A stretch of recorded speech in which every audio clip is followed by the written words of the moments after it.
Hello dear friends, আশা করি সবাই ভালো আছো।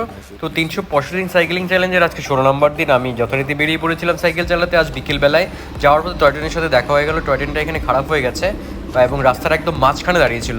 আমি তখন কি করে পার হবো, যে এখানে দরজা আছে টয় ট্রেনের, আমি এদিক দিয়ে পার হয়ে ওই পাশে চলে যাই এবং আমার যে গন্তব্য ছিল আমি সেখানে পৌঁছে যাই। এবং আমি যখন ফিরছিলাম তখন আবার দেখা হয়ে গেল, টয় ট্রেন তখন আবার চলছে তার নিজের গন্তব্যের দিকে, শিলিগুড়ির দিকে। তো ভাবলাম টয় ট্রেনের সঙ্গে আজকে একটু ভিডিও করেই নিই।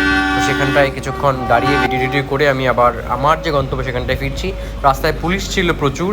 শিলিগুড়ি থেকে হিলকাটা ধরে যদি তোমরা পাহাড়ে যাও তো রাস্তায় পুলিশ পাবেই। এখানটায় প্রত্যেক দিন চেকিং বসে। তো অবশ্যই যদি তোমরা সিঙ্গেল বা ডবল যাও, হেলমেট ইউজ করে দুটো পেপারস আপটুডেট রাখবে, নাহলে কিন্তু চালান কাটবে তোমাদের।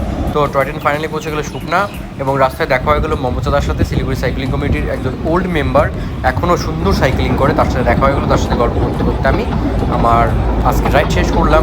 ভালো থেকো, সুস্থ থেকো, বাই।